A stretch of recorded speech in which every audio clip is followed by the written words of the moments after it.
The developer paid 42.28% more than the second bidder. Is it going to be expensive? Let us explore One Marina Garden. So with the name One Marina Gardens, you would think that this is in the core central region, but this is actually part of the RCR region. So let us understand a little bit more about this area called Marina South.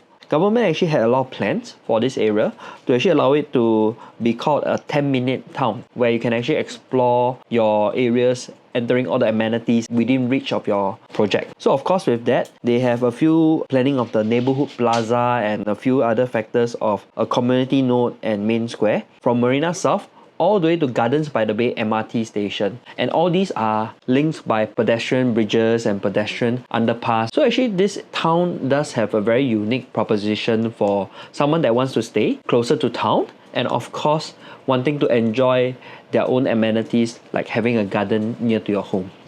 So let us look into this 10-minute town. What does it actually encompass? So this 10-minute town means that you can actually have your recreation nearby to you. Example, going to your home and of course exploring the areas like having healthcare and all that nearby. And also essential services like going for a haircut and all that, all within reach to you. This is the first out of 16 plot of lands in the whole Marina South area. To share with you a bit of context in this video, actually I'll be sharing a few pointers with you. Firstly is the project overview. Secondly is the site plan and of course the views of the project. And number 3 is the layouts in OMG. Number 4, what is the pricing the developers will launch. And number 5, which is the exit strategy for you to consider when you enter this project. Before I get started, help me like this video so I can reach more people out there. Cheers everyone! So now to the project overview of One Marina Gardens. We have the architect of PT Consultants, landscaper, EcoPlan Asia, then main contractor QJ, EC and LBC joint venture, M&E engineer, United Project Consultant Private Limited, CNS engineer, KCL Consultants Private Limited, and project interior designer Index Design Private Limited, and solicitor Lee & Lee. So we have a total of 937 units encompassing 1 bedder all the way to 4 bedder unit. The developer is actually a harmonized project. Aircon ledges are not counted in your floor area. 445 car park lots because this is a car light area in Marina South, so the project doesn't need to have 80% or even full car park capacities. The vacant possession estimated date is 30th April 2029 and of course, the legal completion is 30th April 2032. We actually do have a childcare having about 100 students capacity in this area. Some shops in this project as well. It's actually very unique where you have a residential project connected to MRT. On top of that, we have childcare and also shopping aspects in this project. So without further ado, let us look at the site and actually understand a little bit more. It's next to the Marina South MRT, and of course, partial of the units actually have very nice views of the Marina Bay. We can see the developer actually has a high building of 44 stories and a low building of 30 stories. It's part of the government land sale where there's actually a height restriction on some of the blocks in the land. It allows the project to have a good wind flow because as what we've seen in Lentor cluster previously, the developers actually were subjected to certain rules of how they plan the land where they can only build to a certain height level and leaving some wind tunnel effects where the blocks have a slight distance apart. So this is exactly repeated in this Marina South town where the government also did enhance this in their land plot when they actually sold it to the developers. The design philosophy is to actually have a beacon in the sky and of course a sense of living in the treetop and high-rise topical architecture. Let me share more with you how the project is being placed. Because you can see right in this slide itself, there's a block 5 at 163 SHD, which is the above sea level, and block 3 at 113.15 SHD. So this has a different height level so that you allow yourself to have the wind flow effect in the whole town. We also have sky terraces that also enhances this particular wind flow for your own comfort. So as we zoom through, this is the grand entrance of One Marina Gardens, and of course the kids club and also clubhouse and spa seats and 50-meter lap pool. This is the particular views that we do have of our project itself. On some of the units actually have Gardens by the Bay view. On top of that, on the higher floors, you do have the Marina Bay Sands and of course Central Business District views. So in terms of this, right, if you plan to buy to stay, some of these views do have very nice angles for you to look at. We do have some of the other facings where there's an open sea view and Sentosa view. These views that I share with you, the only units that have the permanent unblocked views is the Bay View units because the rest of the units are actually facing a plot of land that will potentially be another building in the future. So these are the views. On the top, we have the Marina Bay view. you can see Marina Bay Sands on your right, and of course at the front, the whole park of Gardens by the Bay. So on the other side, on the bottom photo, it's actually facing towards the sea. But however, this will not be a permanent unblocked view because right in front of us, there's another plot of land. This plot of land will be a construction in the future and of course be another project for a future consideration. So this particular plot of land is actually very interesting. This piece of land actually was previously on tender, but the government actually rejected the bid by Guaco Land to buy this piece of land. This particular rejection of the land bid does show us the government's purpose on protecting the land prices of Singapore. Of course, this will be another video for another topic that we can actually go through more with you. So I wouldn't be explaining too much about all these views and all that in this particular pointer. You can actually hit me up. I will actually share more with you onto where does all these views going to be looking like.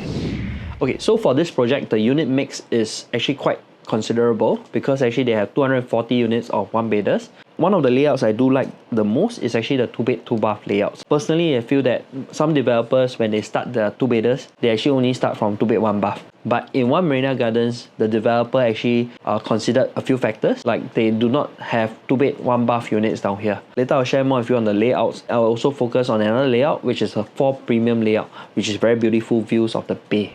So in the show units, we actually have a 1-bedder. As we zoom forward, this 2-bed 2-bath layout where it's facing the swimming pool area. So for this, right, this layout is a show flat layout. There's actually a dumbbell layout, 2-bed 2-bath. One thing I do like is this master bedroom does have a very large area. You can fit a king size bed inside. And for the common room, you can fit a queen size bed. The kitchen area is enclosable because it's tucked to the side. The layout is very efficiently placed. This is the 3 premium layout, the show flat layout as well. That is actually very nice looking at the bay view as well. 4 premium layout, the layout that I do like the most. So for this 4 premium layout is 1647 square feet, which actually faces the bay. So just imagine yourself staying in this unit. As you enter through the foyer area, you can actually walk into your kitchen area, and it's actually very spacious with a WC behind. So as you go into the living room area, it's a square that you can actually place your furnitures very nicely. And on top of that, your balcony does face the Gardens by the Bay view. And on top of that, you actually face the whole Marina Bay Sands that side. You can take a look at the junior master, the common rooms and all. It's actually pretty spacious. So as a growing trend by this developer, we have one of the bedrooms without the wardrobe, which honestly is a bit rare. Personally feel that sometimes a room without a wardrobe may make some sense because you can actually get to design it as a second room for hosting. Example of my previous unit in Castle Green, what I did was that actually I have a Murphy bed inside the room. If I built a wardrobe that time, I couldn't do so. So that actually allows me to host some guests when my wife is hosting her own friends in our house. So of course we never know. These situations may happen in your time when you're actually living in the unit. Yeah, so of course having this so-called flexi room does give you a lot more advantages.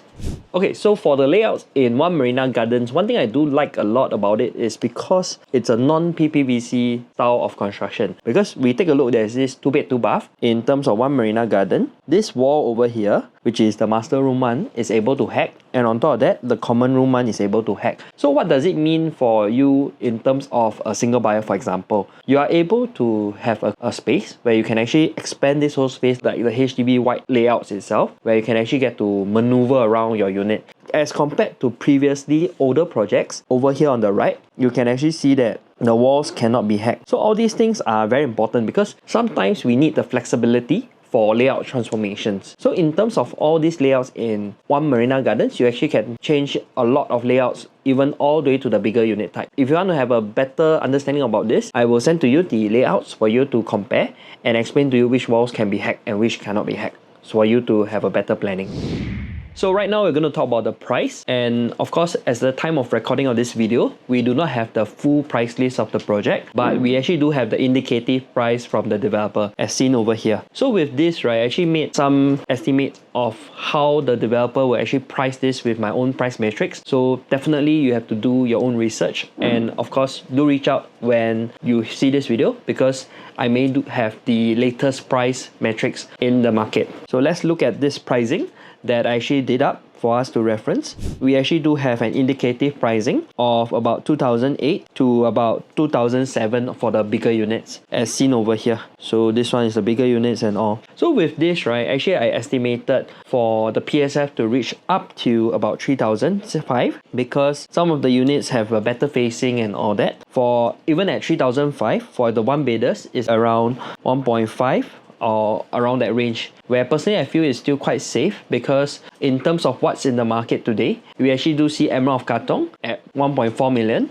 and also at Tembusu area is also 1.4 million, and of course Continuum at 1.5 plus million. So with that, the pricing is still quite safe, and of course with a 2-bed 2-bath it's about 2.3 million at the upper tier. So with that, we look at the next one, which is the 2-bedroom with household shelter, is about 2.5 million. So for this one, it may be a little bit on the pricey side because of course it's a larger unit and all. So with this, in terms of the 3-bedder, it's about 3 million to about 4.3 million range. Of course, depending on the unit type. The larger unit, the 4-bedder, is about 5.7 to about 5.8 million. So in terms of that, it's still quite an attractive proposition for a first mover into this area. Another disclaimer down here is that the pricing that I list out today is actually based on my own estimates. If you need a deeper analysis on which unit type to choose, feel free to hit me up. I will also share with you how do you understand the pricing from your own analysis.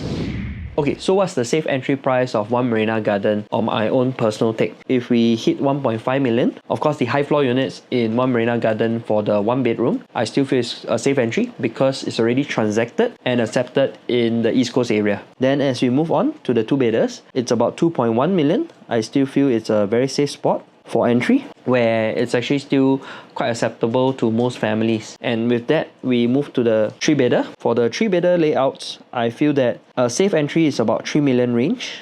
Of course, is that we have a 3 premium. So definitely the 3 premium is a little bit different because you do have bay views unit. So actually I feel that if it's about a 4 million range, it's still quite safe because you do have the view of the bay and it's very beautiful. So with that, of course, the 4-bedder units is on the larger floor plate. So if you actually plan for your family to actually enjoy very nice views, spacious bedrooms and all, of course you can look at the high floor units over here where it's actually about 5.7 million like that. For bigger units, it's more for own stay and all that. Of course, smaller units is for investment here and there.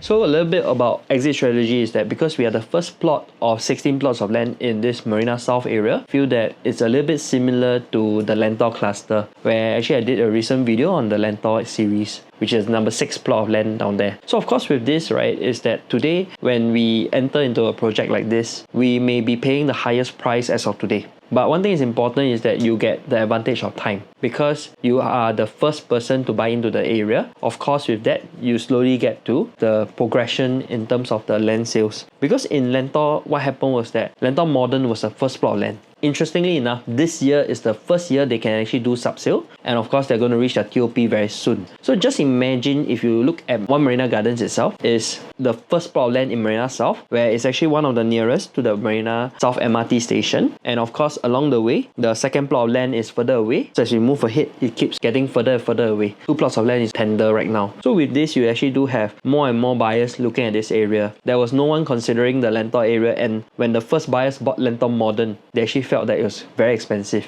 But right now, looking back, they actually are able to exit with a lot of people looking in this area. So personally, I feel that it's still a very safe entry if you enter at the right price for One Marina Gardens.